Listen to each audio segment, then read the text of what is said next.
Well, good morning. Today is Sunday, October the 15th. Welcome to my channel. My name is Micah. I am at the start of the Mid-Atlantic Back Road Discovery Route. Welcome to Damascus, Virginia. It's the fall. It is gorgeous. It's chilly. 55 degrees on the dash. Started off this morning at about 42 degrees. It is absolutely amazing. It's a beautiful time to be alive. It's a beautiful time to be riding motorcycles. And if the MABDR is everything that they say it is, this should be an absolutely amazing adventure. I look forward to sharing it with you. I'll be working on a few vlogs along the way. Mainly vlogs about my life. Why might you ask? Well, my sons, both in their 20s now, gifted me a book, Stories About Dad, Stories with Dad. I forget exactly what the name of it is. It's 101 questions that they want answered. I thought it was a neat idea and decided, well, maybe what I should do is vlog the stories, tell the stories of my life to my kiddos. So if you're interested in that kind of thing outside of seeing the MABDR, I'll also be sharing those stories. If you find them interesting and funny, stick around. If you think they're lame, if you think they're tall tales, if you think they're impossible truths, I can't help you there. They're my story and I'm sticking to it. I hope you have a great time on the MABDR as much as I do. I'm looking forward to sharing it with you again. Wow, just amazing area. I'll see you guys on the trail soon.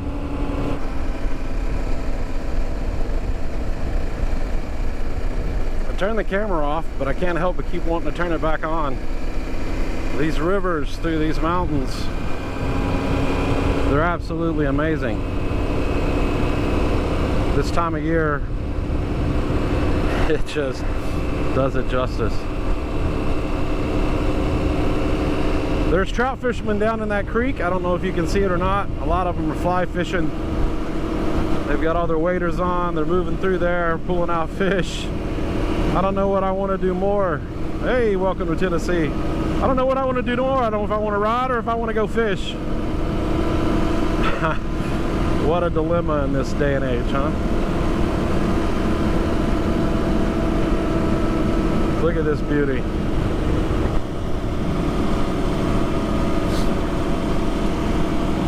You know, one of the things that I struggle with is, by trade, I'm a program manager, project manager. I manage corporate projects for a living, which means I plan people's time, I plan people's budgets,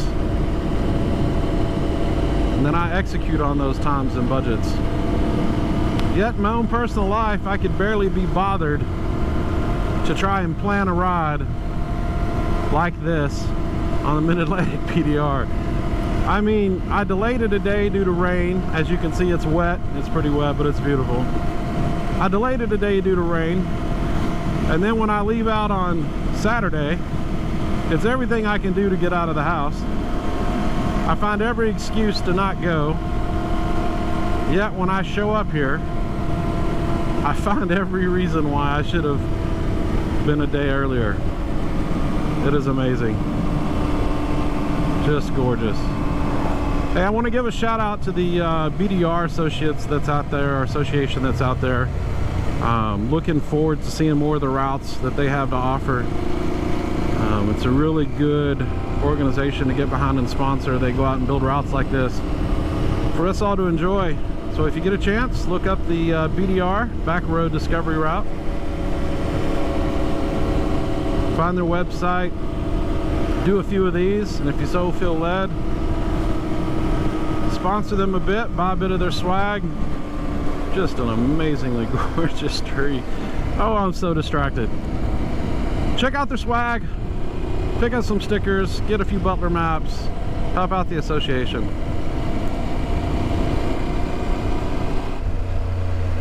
You know, I watch a lot of these BDR content videos, and I kind of giggle at myself every time I see the rider getting off course, trying to figure out where he missed his turn. Well, if you look down at my GPS, you can tell I missed a turn.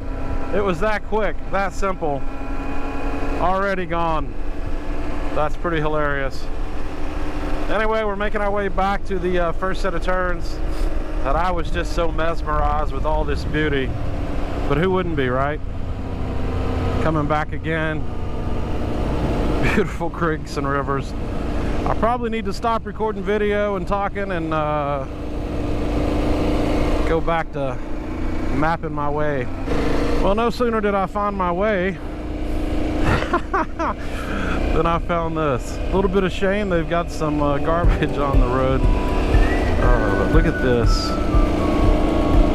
Wow.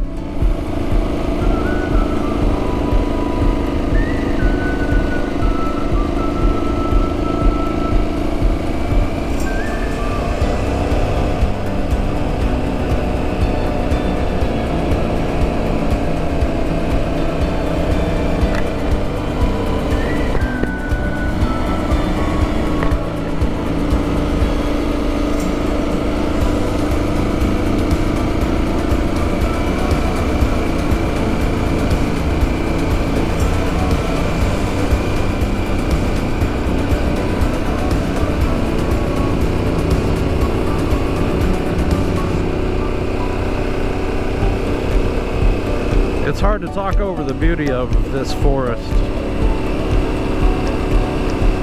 I'm glad I made a decision to come out in the fall.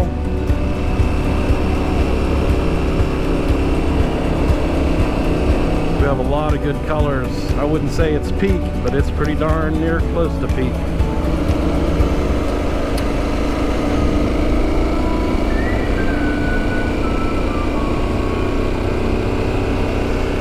So I'm riding the Touareg 660. You guys might have seen this bike a time or two on the interwebs of YouTube. Ian from Big Rock Moto purchased this bike and did a full review and demos on it and farkled it out, and then decided it was time to get another bike, and I had the opportunity to pick it up from Ian. Drove as fast as I could out to Southern California, picked up the motorcycle, told some tall stories with Ian for a bit, and then headed back as fast as I could and promptly put it right back on the gnarliest Arkansas back roads I could find, which is where I'm currently at, is in Arkansas. Ride with a lot of the locals there that do a lot of off-roading in those woods and the Ozarks and the White Mountains. Stunning, stunning. That's all I can say.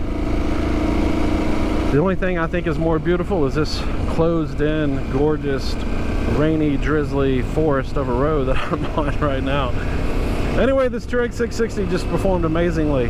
I've been doing a lot of the hardcore off-road riding, even over some of the mountain passes in Colorado like Black Bear and others, on a big GS 1250. Decided that GS was just a little too cumbersome and heavy and wieldy to move around. Wanted something lighter, easier to tour on, and was in the midst of decision making when this bike popped up, and I just had to jump on it. A little bit of YouTube cred helped. Ian had already sorted out a few things and got oil changes and farkles on it, and I couldn't think of a better bike to jump on and try out for a while.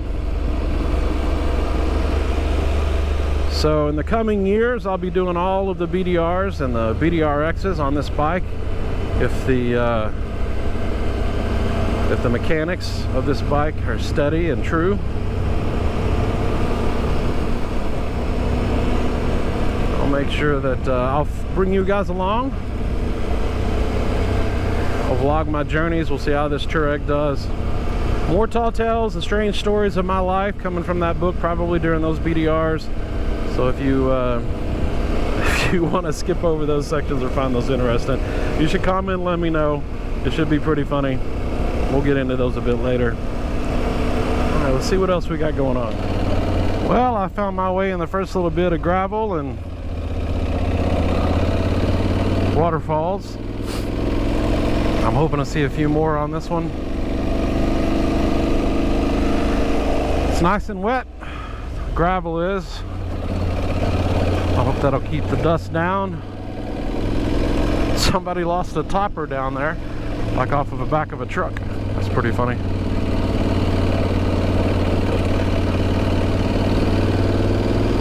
You know, the difference between riding these in Arkansas and riding these here is in Arkansas I probably have 3 or 4 buddies with me,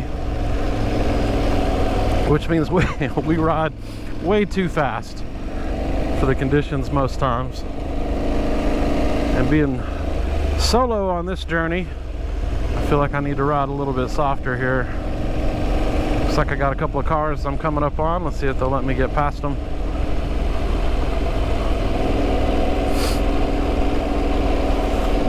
Pretty easy transition. Ooh, nice and soupy. See if I can make my way through here. Have to keep an eye on the GPS. Again, I feel stupid for making fun of, in my head anyway, and laughing in my head about these riders that couldn't find their way on the on the trail.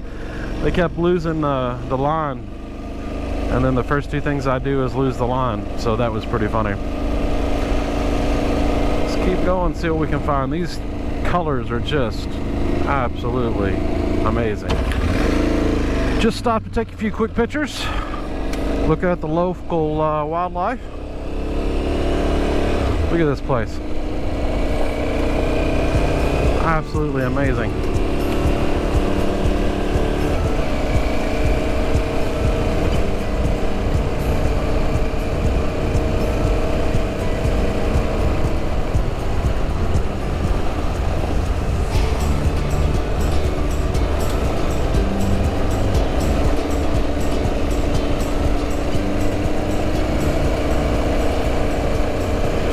You know, I'm a voracious YouTube consumer of all things YouTube video, and I find it absolutely stunning when you get to see it in real life. You know, it's one thing to watch it, it's another thing to experience it, such as a wooden walking bridge. Creeper trail. Nice.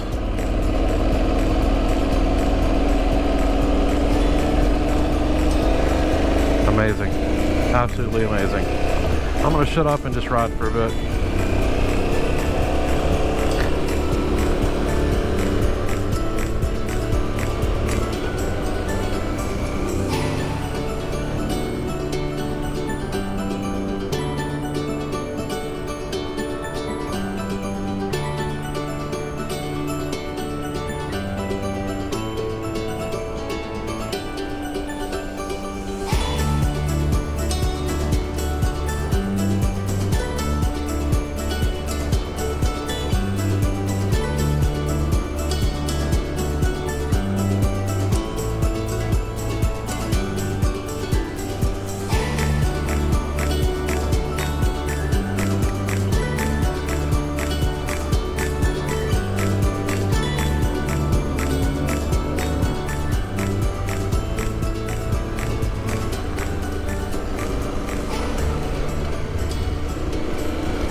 starting to see what they meant when they said they had a lot of really good groomed, well-paved intermediate sections that or easier sections that pass in between the off-road sections. And as you can see,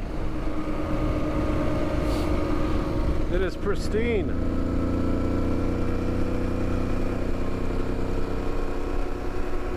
Pretty decent roads.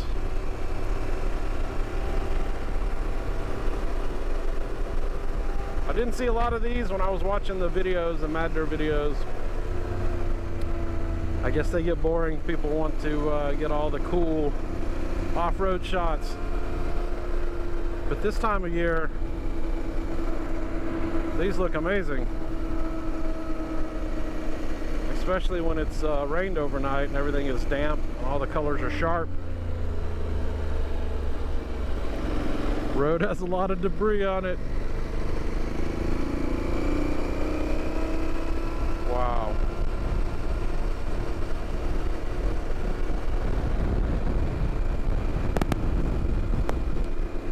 Very impressive.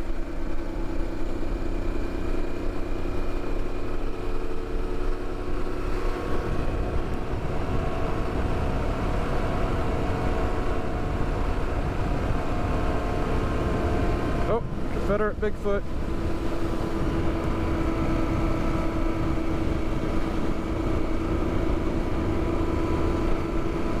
Gorgeous log cabin. Doubt you can see it, but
so I just got off of a long section of highway, or inner city highway, I don't know what you'd call it, but connector between the two. Went across a bridge on section 1 that is under heavy construction, limiting traffic in both directions. Be cautious of that. Of course, by the time you see this, that bridge might be a roundabout, the way America's going. Which is not a problem. Roundabouts are fun, especially on a motorcycle. So now I'm on the back roads. GPS has me back on route, off-road versus on-road, and it is just gorgeous, as it has been. Figured I would kick the video on and talk a little bit to you guys as we go.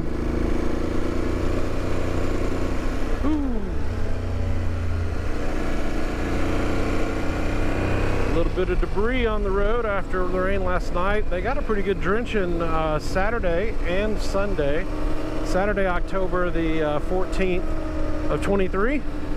I'm out October 15th of 23. Finally back on the parts of the BDR that I enjoy. These are fantastic roads. Looking forward to more dirt, gravel, soupiness, water crossings, all the things that make up a good BDR. I've heard that it's nowhere near as extreme as the Northeast BDR. Those seem to be a little bit more of a goat trail. I'm not opposed to that.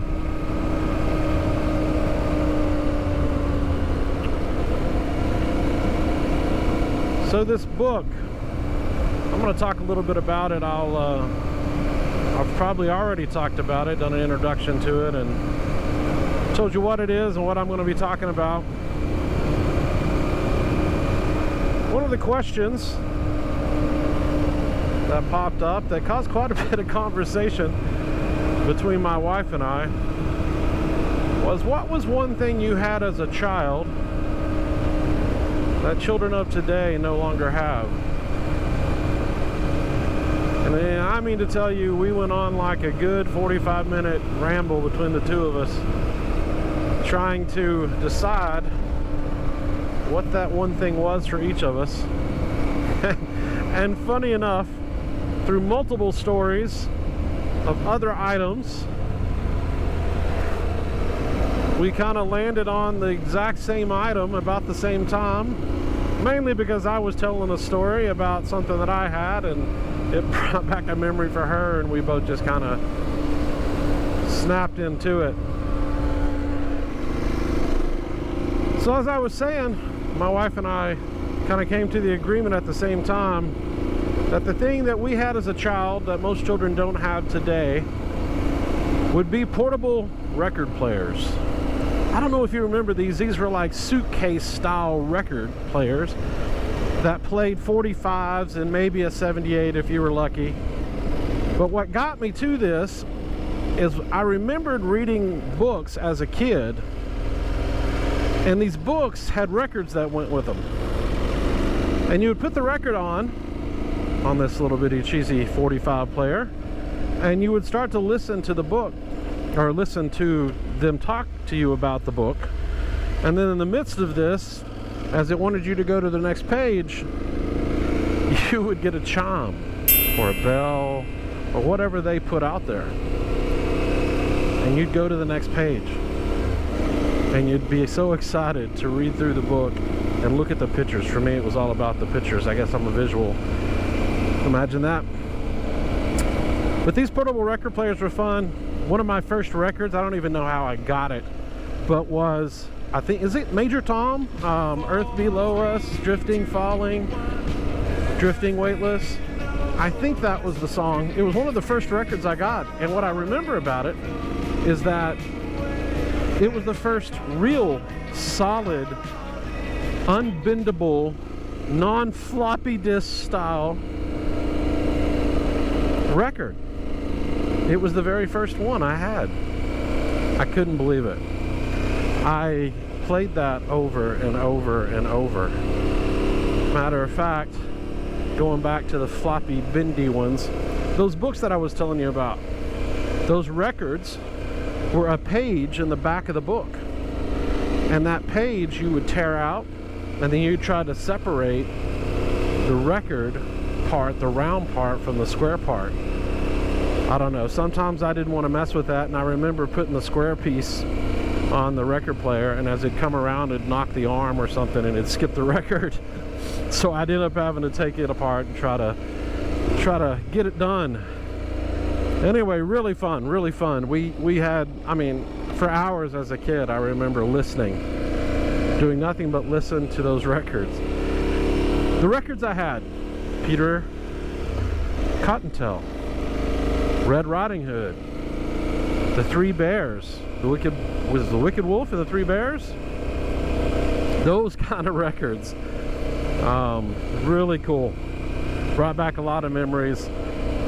My wife sat and talked to me about the records she had and how she would just sit there and read and read and read. And it kind of brought me back to another topic is, you know, our generation, even my two boys in their 20s that are grown up, that generation, they lived digitally, all things digital.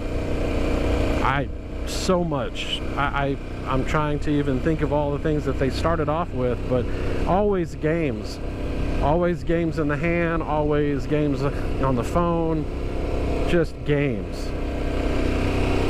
Beautiful deer just walked by, in case you guys didn't see that. Shall I say it again?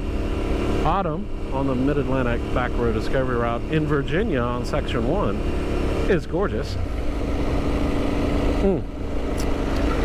So, back to the digital, the upbringing. My boys were both brought up so digitally, like they had a hard time, you know, sitting still and doing nothing or reading or listening to music. It was always go, go, go. It was always trying to do something to challenge their mind from a digital standpoint. I remember being told to go to my room over and over as a kid. Shut yourself in your room, and you're stuck there, and you got to figure out what to do. And, you know, at the time I'm talking about, we didn't have an Atari 2600. We didn't have, you know, anything like that. So it was a challenge, and that challenge was met through imagination and taking my record player and putting on my Earth Below Us, drifting slowly, weightless, and I had toys that I pretended were spacecraft. And I whipped those spacecraft around, and I just played with those and imagined being in space. It was amazing. I had such the best time. And typically, I would go from one mission to the next. I would move from the spacecraft, NASA, you know, spaceman floating aimlessly through space, to some other record. And by that point, I don't know about the rest of you guys, but I was an avid Battlestar Galactica late 70s, early 80s kid. And I had the Cylon spaceship, and I had one starfighter, one of the Galactica fighter, and they had so many epic space battles in my bedroom. I mean, both sides lost so many, both sides heroes were made. So many stories that they went back and told their imaginary friends about how this kid had epic space battles. Then inevitably, I get the knock on the door would open up. Mom would tell me to come out of my room. It was time to go eat, time to go to lunch, time to go somewhere. And those stories ended. All of that from a record player, a portable record player that I could pack up and take with me on trips, like a little lunchbox. A bit bigger, maybe like a little kiddie's briefcase. But you don't see those anymore. Hard to come by. Most kids don't even know what records are. No concept of what vinyl and plastic and floppy records with scratchy needles do to them. Fun times. Absolutely fun times. Speaking of, check this out. This is Amazing Road. I've been climbing this whole time, standing on the pegs. A couple of cars, nothing major. This is all hard pack, all hard asphalt. A lot of leaves, but no gravel or dirt of any kind. It's a good asphalt road. It's smooth, really smooth. As I'm climbing, I can see down in the valley there's a lot of vistas and scenic overviews that the trees are covering. I just can't see those. For my boys, I hope you enjoy these stories. There'll be many more as I make my way along the Mid-Atlantic Back Road Discovery Route. Pretty good tight little turn. I gotta remember I got a bag on the side of this thing that sticks out on the right. It's a pretty monsterly sized bag. I'd hate to catch it on something. Speaking of vistas, I'd hate to catch it on something, so try to go wide around these corners. As you can see, these turns are blind.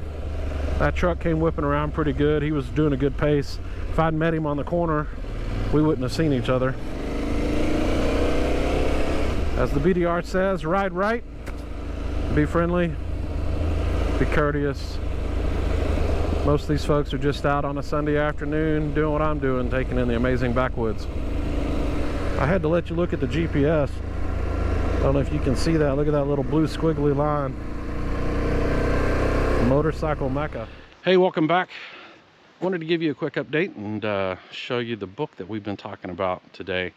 My boys gave me this book for Father's Day, and to both of them, thank you very much. It's caused me a lot of thought over the last year or so that you've given it to me. So here's the book.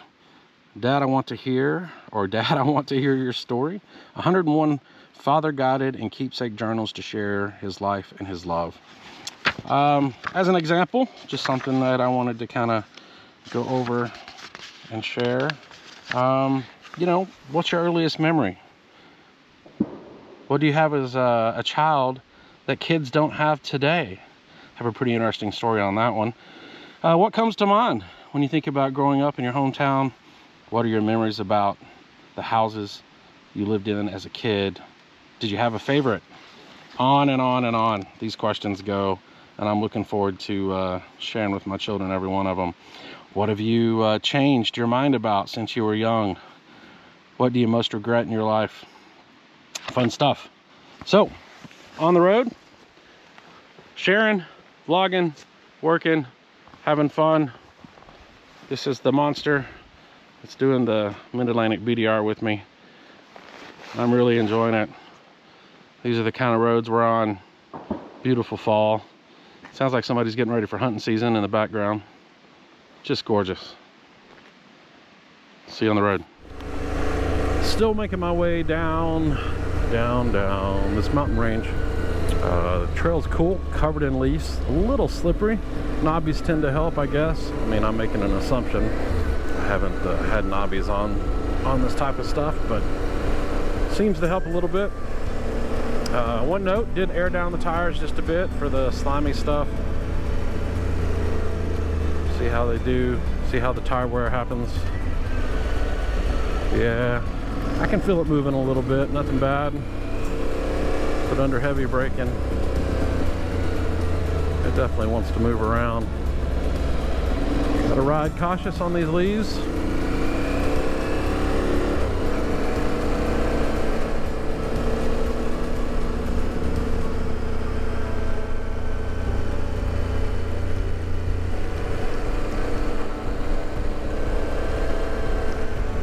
I know this is only day one, but it is gorgeous, and I just can't get over how good it looks in the rain.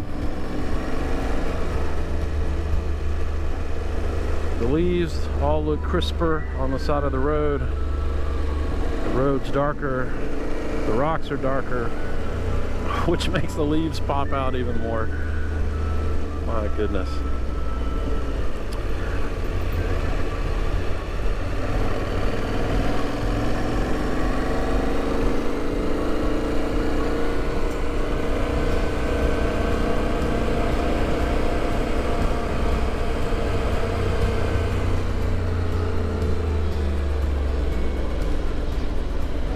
Not imagine how wicked fun this would be on a dry day with no leaves on the ground.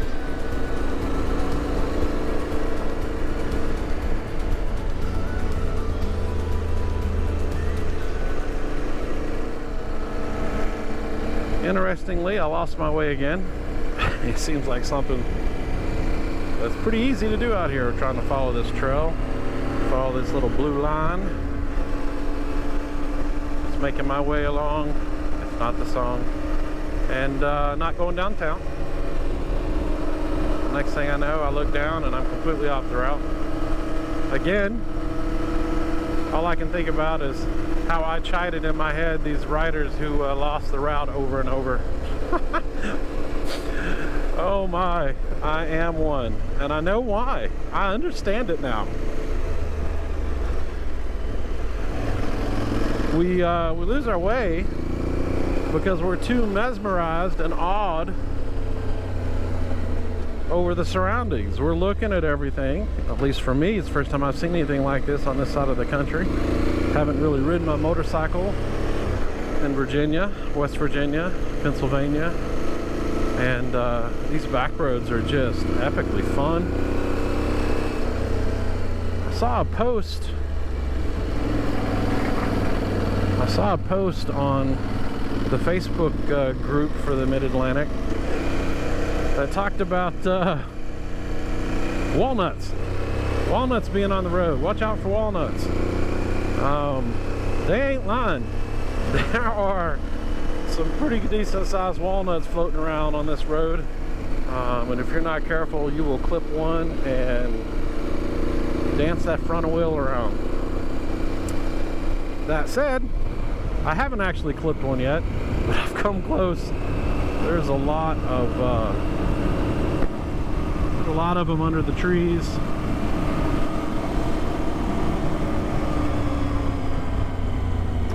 Look at this. Look at this farmland.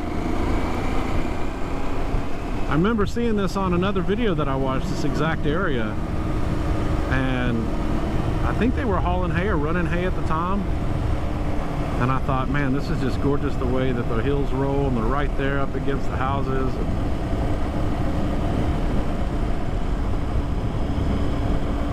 I'm glad I'm here.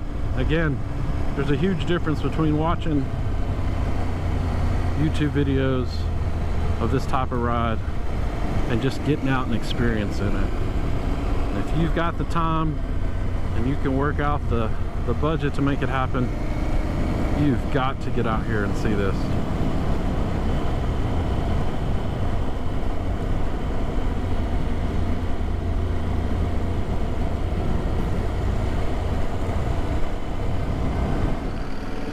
You know, I'll tell you a funny story. On the way out here, kind of a late start like I mentioned previously, and if I didn't mention it or I haven't told you, I had a late start, delayed by a day due to the rain that was in this part of the country. Everything I could do to get out of the house Saturday night going into Sunday morning, left about 5:30 in the morning, but it was a challenge to get out. I pulled out of the driveway and had a feeling that I'd left something. And I kind of paused for a minute and realized, oh, my helmet. I left my helmet in the garage. Backed back in, got out, went and got the helmet. My wife and I laughed about it. Got in the truck and left. Made my way for most of the day from northwest Arkansas to Knoxville. And as I was about 60 miles outside of Knoxville, it dawned on me that I left something else. I left a brand new Kilimanjaro jacket and pantsuit that I bought specifically for this trip because it's more of a 3-season, a little bit heavier, waterproof jacket and pants. Still of a deal. Price couldn't be beat. I think I picked that up through Rocky Mountain ATV, but absolutely a great deal. Got to Knoxville, oh crap, where are my pants, where are my jacket? They are not here. Oh my gosh, I lost it. I just was like beside myself, trying to figure out what in the world am I gonna do. So being the time that it was, I thought, well, maybe I can make it to a cycle gear and I'll just pick up another jacket.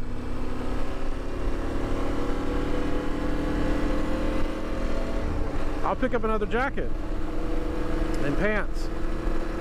And as I started rolling in closer and closer, right, I don't know if you know how that works, but right as you get close to Knoxville, you drop into the Eastern time zone.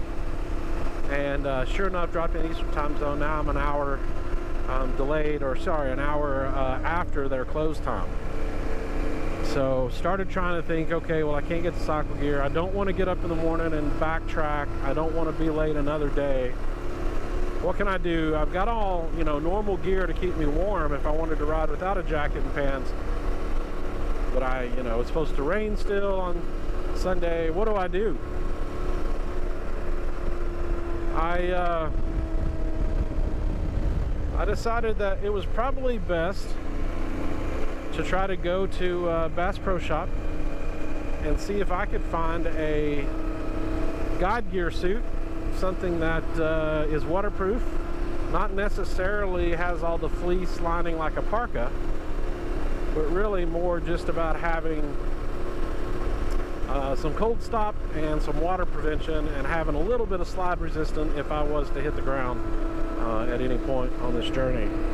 And sure enough, got in, found a couple different suits. What you see right here, this is a guide gear waterproof Gore-Tex outer jacket, and then I've got on a pair of guide gear Gore-Tex waterproof and windproof pants. So $385 later, which is what I spent. Actually, I spent less than that on the Kilimanjaro set. Yeah, those are like $500 a piece. I spent less than $350 on both of them, and then walked off and leave them. Sad, sad, sad world. I could not believe I had done that. It was kind of a walk of shame trying to figure out what I was going to do, especially if I was going to be in this part of the country in the rain on Saturday. So there you go, as a well-known journalist used to say, and that's the rest of the story. But funny and sad all together.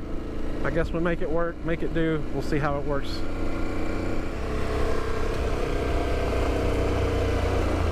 Well, what do we have here? My line is telling me to go this way, but it definitely didn't look like something that I'd been on up until now. Pretty good. There was a dog at the entrance of this section, one of those big oh, what do you call them, sheepdogs, not sheepdogs, but yeah, American Great Pyrenees. I'll get it out. He came rolling out of the bushes almost like he was stealthily attacking me, and kind of got close, made a little distance on him, was able to get away from him. Well, interesting. This is Rocky. You probably can't even see this at all, but this is Rocky, a Rocky base layer underneath this, kind of baby head style stuff, but it's really covered with the leaves. Hard to see, just kind of feel it as you go over it. This section is now back to packed smooth gravel, but there's the rocks again. I don't know, it's kind of hard to see. Nothing too challenging. The leaves make it slippery. As you can tell, I'm in max foliage on the ground. As I was saying, max leaf foliage on the ground. Keep her steady. Keep the throttle steady. Just keep climbing. Try to stay out of the ruts. Let the tires and the bike do the work for you. I will say it really helps if you have a good set of wide foot pegs to be able to stand on for long periods of time, where it doesn't cause you to fatigue. I've got Black Dog Cyclework pegs, foot pegs on this Touareg. Ian actually put them on from Big Rock Moto. Now you can see those rocks better. And they just make a world of difference. I actually just recently purchased a bucket list bike of mine, an '89 Honda Transalp 600, and I took it out riding, did just a little bit of off-road standing, figured out really quickly that I wanted a set of those Black Dog Cyclework pegs on that bike. Just makes life so much easier. I don't know if you've seen what I just went through, but a lot of ruts, a lot of bigger rocks kind of sticking up. The Touareg's a beast. It just climbs over it. Doesn't really bother it. The 21-inch front wheel, the suspension, knobbies. It's just like riding a big old dirt bike over a lot of this stuff. Again, just keep your momentum. You can make it happen. Try to miss big old rocks like that I didn't see at the last minute, and that one. These leaves do a good job of camouflaging these rocks. So try to pick your line.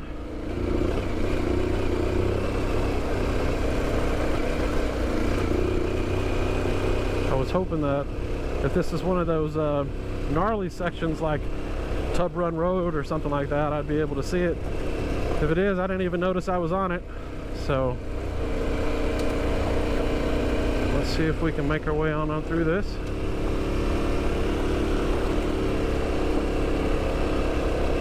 Some good gravel ruts on the sides here.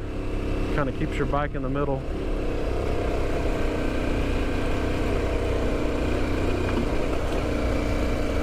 Hit a couple of loose ones there. Hop the bike around. Hey, seeing some motorcycle tracks in this dirt, this muddy stuff. Maybe I'll run into somebody. I've only seen cars and trucks, local yokels running around. I can say that because I'm a local yokel.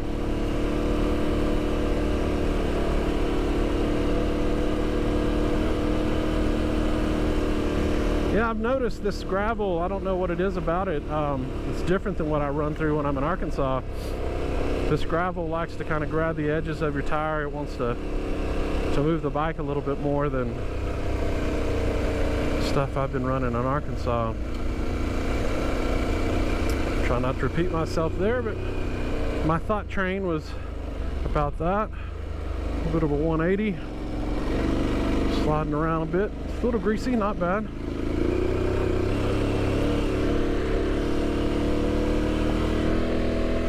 Kind of hoping I was still on the trail.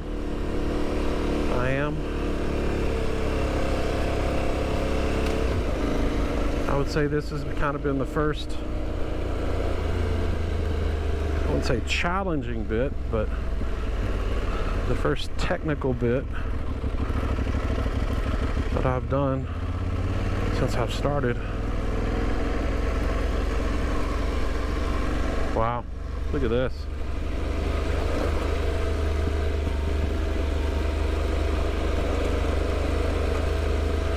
I picked a really beautiful time to come here, but I also picked a really messy time if I want to see what the road looks like.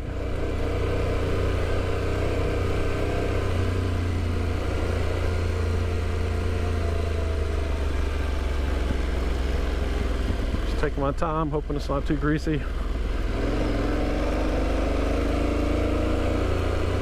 Again, being solo, I'm not taking the liberties that I normally take when I'm with a group of friends riding through here. I think we all do the same thing. We all kind of pick our line, take things a little bit slower just to make sure we're good. Good sized rock ledges. Nothing bad. I mean, again, being in Arkansas, riding where I do the majority of my riding, there's some rock ledges that'll catch you off guard, and you're riding your motorcycle like a bunkin' bronco, front end lifted up, you're hanging on for life. Oh yeah, I forgot I tell you guys, I'm not one of those cool cats that can you know, bunny hop a motorcycle and jump jiving well and make it look all professional. Mine looks like a controlled crash, which I think we've talked about before.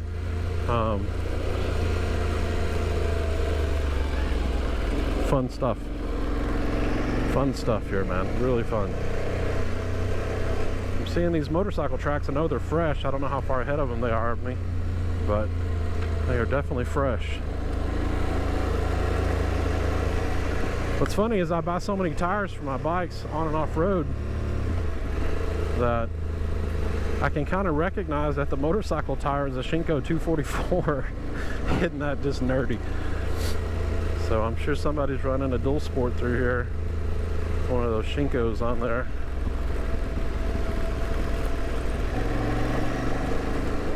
Just turned around. Stopped in the middle of the road. I came around the corner. There was a truck kind of moving through the middle of the road, and it was on my side and got out of the way pretty quickly. But as soon as he went around me, I looked down and I saw something on the ground look like a glove. So I pulled over, turned around, went back. Sure enough, somebody lost a pretty nice looking Alpine Stars glove. So I picked it up, put it in my pack. I'll put out a notice on Facebook Messenger tonight, or actually on the Mid-Atlantic board today when I get to my hotel. Tell them I got it. See where they're at. If they're going north, maybe I can catch them. If they're going south, maybe I can mail it to them. One of the benefits of doing this trip the way that I'm doing it, and I haven't really said how I'm doing it, but loaded the truck up in northwest Arkansas and headed down here, over here in the hauling the Touareg. Stayed the night in Abingdon, offloaded the truck in the morning, offloaded the bike in the morning, and then prepped it to leave. No, I didn't leave my truck in Abingdon. What I ended up doing is my wife is with me. So what she's doing is she's driving my truck from hotel to hotel. I'm doing 2 sections a day. So I'll have all the Mid-Atlantic done in 4 days, and then I'm going to do the PA BDRX. We'll see how fast I can get that done. Oh, look at this. Look at this.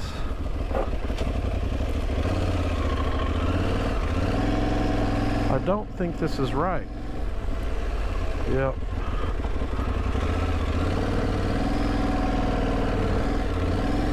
I think I took a shortcut on accident. I cut through somebody's yard. Sorry about that. All right, back to the story. So, doing 2 sections a day, hopefully get the PA BDRX done as well. Wife is going hotel to hotel. That means if I have any issues with the bike, things need to be done. I've got to bail out for some stupid reason. Have a catastrophic failure. I've got the wife close by. She can bring the truck to me if I have an issue. We can make this work. Totally didn't plan on that happening that way. I had originally booked this as a group with about 6 or 7 other riders. When I say booked, I planned this ride, put it together, worked it with a bunch of our guys from Arkansas, and one by one, right up until a couple of weeks before it was time to leave, they canceled on the trip, been able to make the trip. So I had a choice to make, either do it by myself or postpone it. And like most things that I have done, I think I mentioned this in the beginning, is I find every reason not to go on the trip, especially when I'm solo. And I had 2 nagging things that had popped in my head. The first thing is, if you don't do it now, when will you do it? If you wait for somebody to go with you, you'll always be waiting. So I took the jump and said, okay, I'm going to do it. A couple days before, I started having that nagging feeling again. I don't want to do this ride. There's so much logistics going on. I got to dump my truck. I got to find things. I know, I'm whining, right? So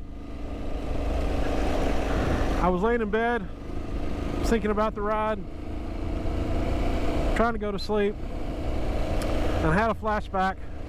I won't get into too much of it, but in 2021, I was one of the ones that was hit pretty hard by COVID.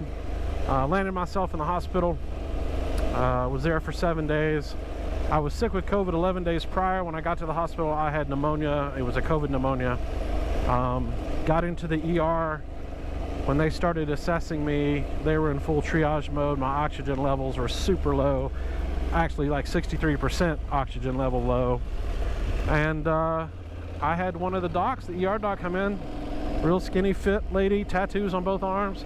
Looked me straight in the face and said, I don't know how we're going to get you out of this one. You have 5 hours to live, my friend. Roughly 5 hours. We need to figure out how to help you, ease you into that transition. We need to walk over some things with you and determine how you want to pass on. That's no joke. The ER doc probably seen so many people die of COVID that she was just kind of jaded. And it was cold and callous. But another thing about me is I'm a United States Marine. I was in the Marines in the early 90s. Nothing crazy stupid, you know, hoorah, double dog craziness of, you know, going and taking things out. Woo, that was muddy and greasy. But the Marine Corps did give me an ethos. They did give me a discipline. They did give me a way of thinking, a characterization of life that I haven't let go of. So to that end, I'm laying in bed. I'm thinking about an ER doc telling me I got 5 hours to live. And I said, you know what? Screw this. I'm going. If I don't go now, I never will. And then the wife comes to me and says, I want to go with you. This is what we can do. It's pretty cool. Sorry, I'm being distracted. I have this hot rod dog in front of me that's outrunning me and outpacing me. He's making me look slow. I haven't even tried to catch him yet. I don't know if I should try to catch him. There he is. I don't know if I should try to catch him. It's pretty greasy with this gravel. There he is. He's kicking it. I'm doing 30. I'm barely catching him. I don't know what's going on, but he is hauling tail. Now I want to keep the camera on just to see what he's doing. I don't see any houses around here.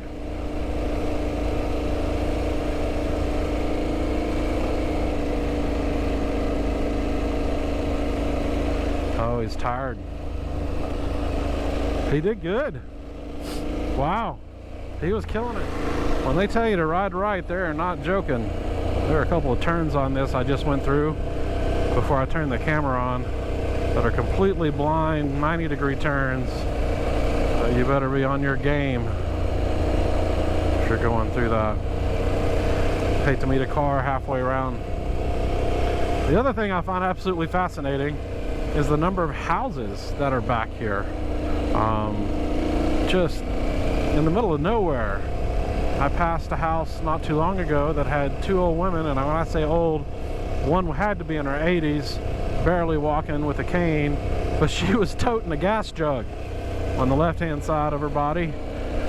A woman was next to her. She had to be in her 50s or 60s, and she was also carrying gas jugs. And when I got kind of up to where they were, there were 6 or 7 other gas jugs in front of or behind the car.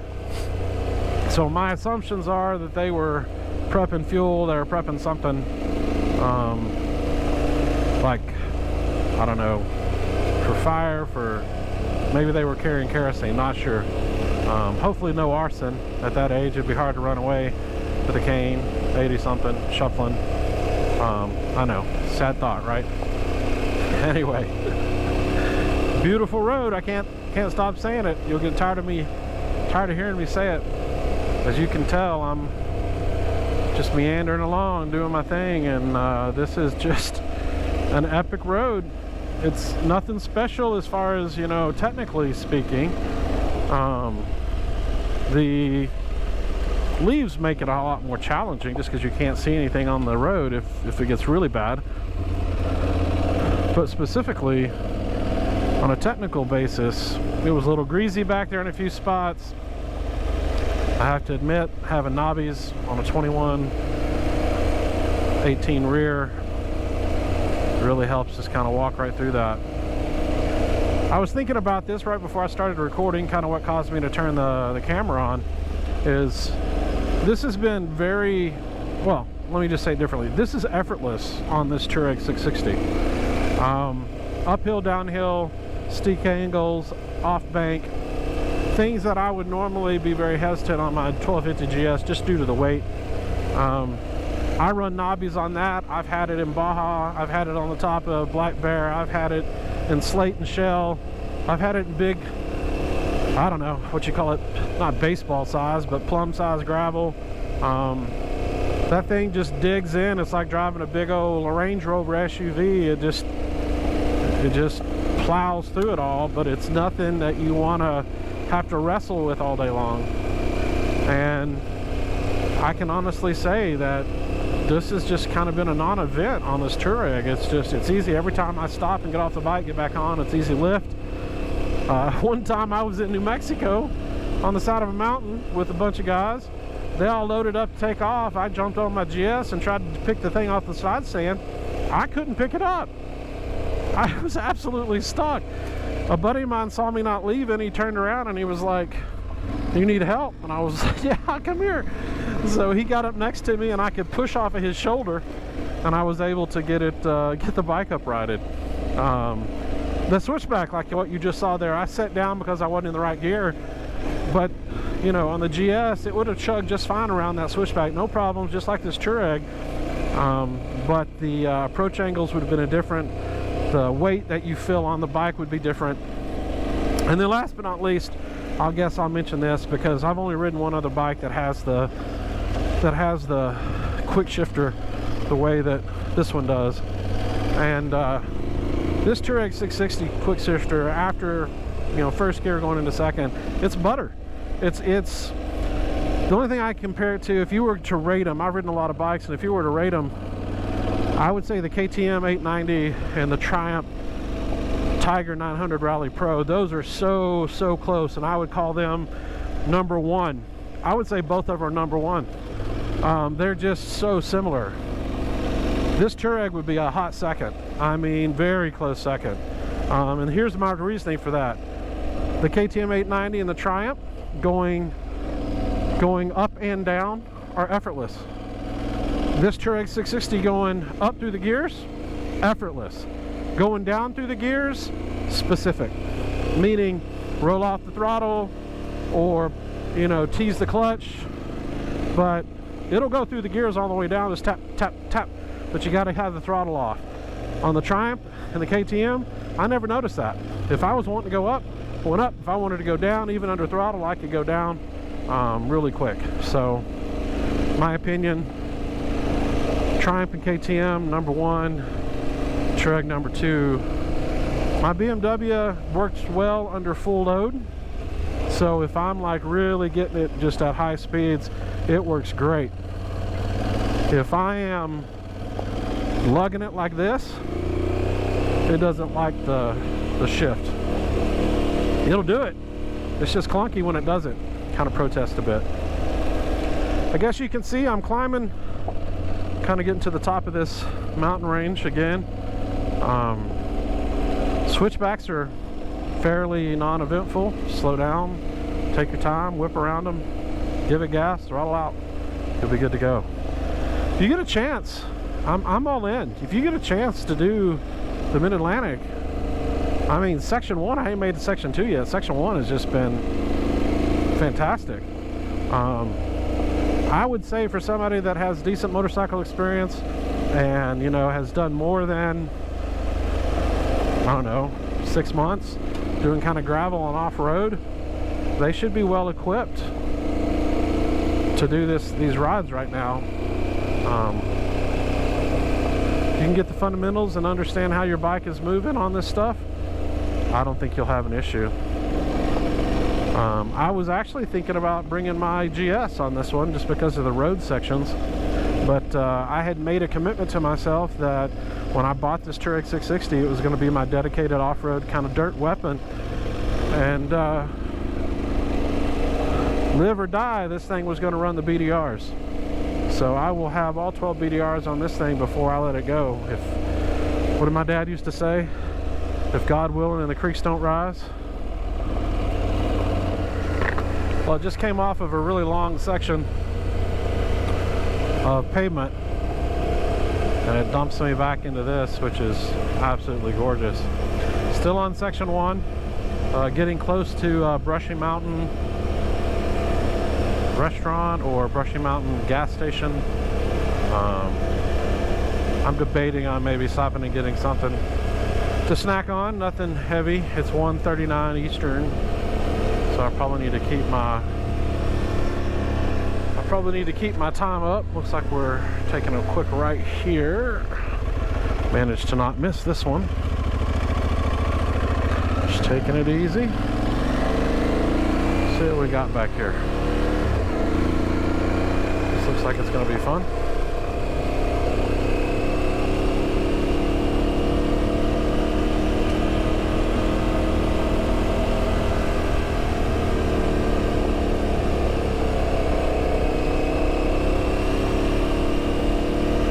I think all of this back road is just prime for big adventure bikes. I think you'll really have an issue what I've seen so far. Now again, I'm on Section 1, so we shall see. Well, I just went through, I guess, probably one of the tougher sections that I've seen to date on this ride. It was a lot of rock, a lot of shale, This section here I thought was probably going to be even more. Decided I'd turn the camera on to see if I can get anything. As I was coming out of that rock and shell, it opens up beautifully on the left hand side to a nice ravine, and it's hard to take pictures or anything because so many trees are in the way. Not complaining. So yeah, this section here, just right before this, actually I was kind of having flashbacks just riding every day in Arkansas, you know, in the mountains. A lot of good rock ledges, good rocky shell sections, some stair steps. Again, very small, something easily a 19 or 21 inch wheel can roll over with no problem. This is a downhill descent. You can probably see this. Only thing that makes this challenging is you can't see the road because of the leaves. There you go, a little bit of ruts, a little bit of gravel, nothing major.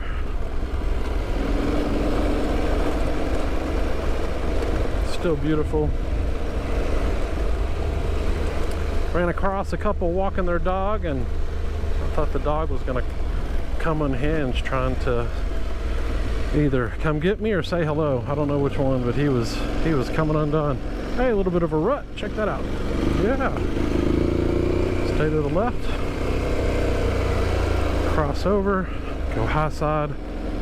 Just when you think you're doing something amazing, you find a Subaru out here doing the same thing you're doing. Nothing says off-road expert like Subaru when you're on the road. Mercy. We got to keep ourselves in check. A little interesting tidbit to note. The GPSs. As you can see, I'm running two GPSs. Bottom is a 700i, top is an XT. On this trip so far, on and off road here, this 700i has been rock solid. It's never even thought about losing signal or having an issue. This XT up top has lost its self-awareness multiple times over. Doesn't know what road it's on, didn't know where it was at on this mountain. If it was on a paved road, I was off the paved road to the side, and then he'd kick back over and pick back up. Never once did this 700i lose itself. Find that interesting. I'm glad I brought the 700. Multiple reasons, obviously. It affords the opportunity to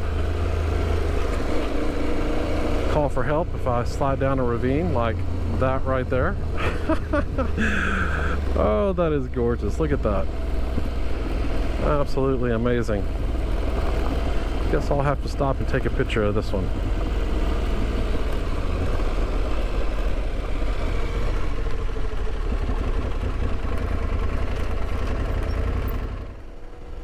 So I find myself on this long paved section of pristine ribbon, smooth pavement. It is a pleasure to ride on. A few sharp turns here and there. Wilderness Mountain Water Company, nice. A lot of this reminds me of southwestern Arkansas, down around Mena. It's just pretty. And the pavement's excellent.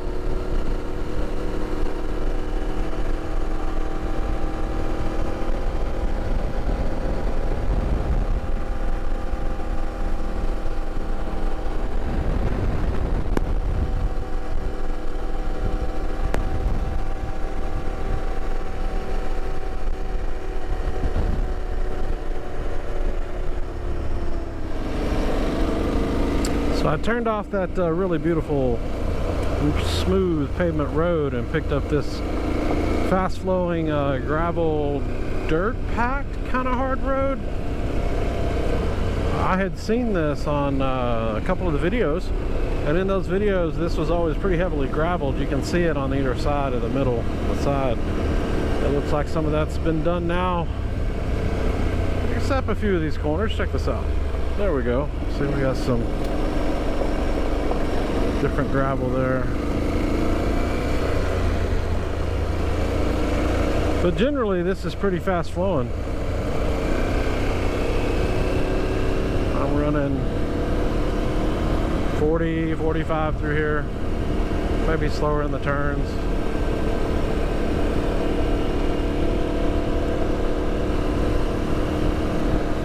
Real nice and smooth.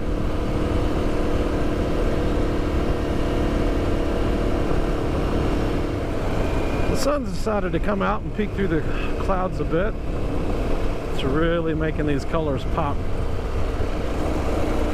Went past a couple of signs for horse camps.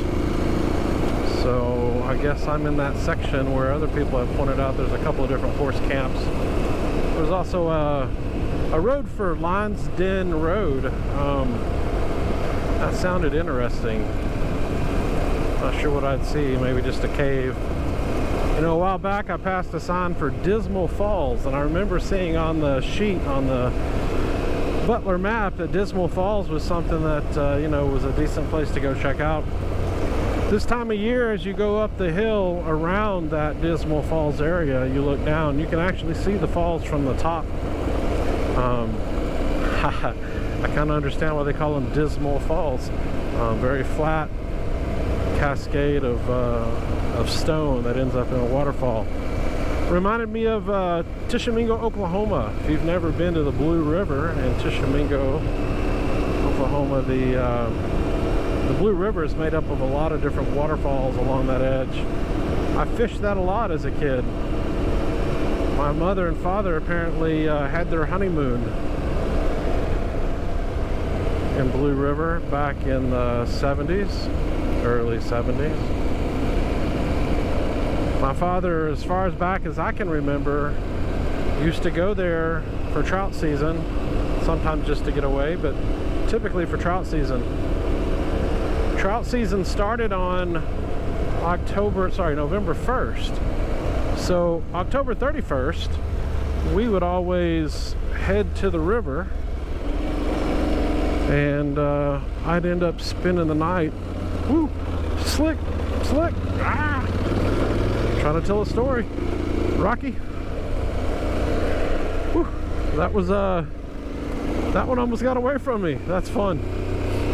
Okay, back to the story. October 31st, we'd head to the trout river, to Tishomingo, and I would spend the night there on Halloween night out in the wilderness, prepping to go fishing the next day. Many years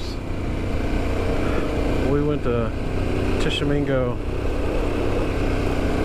Would always stop at the gas station in Milburn on the way in, and I would go into the gas station and load up on whatever they had that morning, because usually it was early in the morning that we were getting there. So honey buns or Coke or Dr. Pepper, something I shouldn't be eating as a child, but I was just hammering it down. We'd fish until around lunch, and if we didn't fall in to the river, which, truth be told, we've had a few of those, around lunchtime. Ooh, that was a good one. Look at that. Around lunchtime, we would leave and head into Tishomingo, see if we could find any place to eat.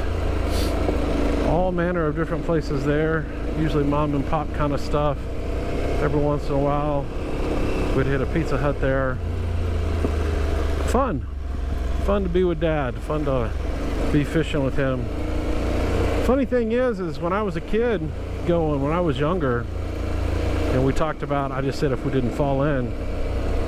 When I was younger, I hiked and looked at the trail and crawled all over the river, and I mean, I was everywhere I probably shouldn't have been as a kid. I think if you had seen me today, in today's date, as a kid, doing what I would do in that river, my father had CPS and all kinds of other police all over him because he would go fish and he'd say, don't fall in. And that's what I did. I ran around.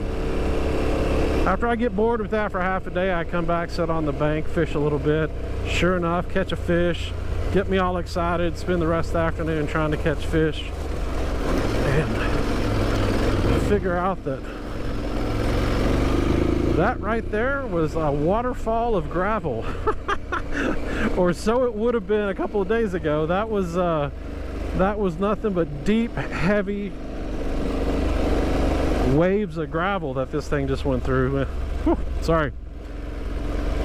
So yeah, I would end up back on the bank fishing, and then somewhere close to dark, Dad would take me down to the edge of the river. We'd pull our couple of trout that we got that were no longer than about 6 to 10 inches long and probably didn't weigh more than a pound, if that much. Poor fish. And Dad would clean those fish, and we would put them in a freezer or a tote that we had, and we would go home, and Dad would either fry those fish up or bake them, depending on what he fancied. But this reminds me a lot of that area. It really does. The way the trees are, they're just the only thing this place is missing. It's a big old wide river moving through, slow moving river moving through there. As I got older, I got more interested in fishing. And I had to have, you know, the cool fishing rods and the bigger waders and the chest waders and the tackle kit and the vest to put all my gear in to fish. And I'd wade out in that river. I'd get in that river chest deep almost, as long as it didn't go over my waders. Like I said, it was a slow moving river, so you could really move through the deep water even though the river water was moving around you.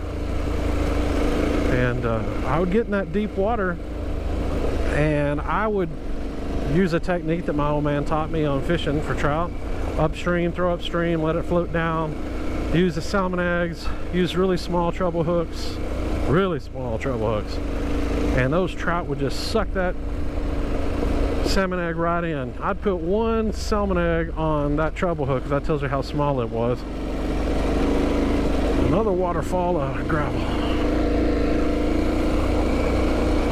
I'd end up putting one salmon egg on that treble hook that was really small, and then I would throw it upstream with my little pencil bobber and watch it just take a hammering. And I'd usually pull in 6-7 fish. The limit while we were there at that time was 6 fish per person, and we would enjoy the heck out of that. Sometimes we'd end up walking back to the car with our 6, and there'd be a guy or a couple sitting there cooking fish, doing their thing. They'd invite us over. They'd already fried up some trout that they had caught. They'd give us the trout, let us eat with them. Man, it was good. And then Dad would hand them the 6 trout that we caught, or however many we had, you know, if it was 12 between the two of us. Tell him he really appreciated it. We'd get in our truck, drive to the other side of the river, and go fish again and get 6 more each, and then take them home. Oh my gosh, that was so fun. You never quite knew, you know, where the game wardens were, so you always wanted to make sure you stay legal. Never tried to intentionally get around those legal limits, but sometimes you'd be so in the midst of catching good fish, you'd already have a couple of small ones on your stringer, and then you'd catch a couple of big ones coming in, and you didn't want to stop fishing. So the fish were good, meaning that they were healthy when you pulled them off of the treble hook. Man, I'd throw those things right back in there. But if they went on the stringer, you had to take them home. That was kind of the rule that my dad always taught me. Fun stuff. Good memories. We went there a lot.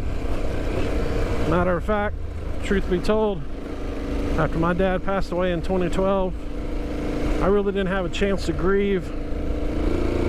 I had a year full of other things going on, more family members that had passed, different circumstances. I had a lot of things I was trying to deal with and wasn't able to process all that had happened, and you know, make sure that my old man was properly memoried by me. Good rocks. You see these rocks? Look at all these things. You hear this truck just creeping in second gear. It's not even trying. So anyway, 2012, towards the end of 2012, right there at the October time frame, I realized that I didn't have a whole lot going on at the end of October. So I made up my mind I was going to get on my dad's Sportster that I had in my possession at the time and take him and his urn, well, half of him anyway. We buried the other half in his Harley-Davidson Sportster tank. That's another story. Take the half that was in his urn, and I drove to, or rode rather, to Tishomingo. Spent the night just like any other night.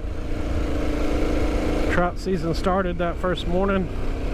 I was up before dawn. It was dark. Kind of got things pulled around, picked up, put on the tent, walked down to the river, sat on the waterfall. Early in the morning, probably 5. Nobody was around, it was just me. And I let my dad into the water. It's what he wanted.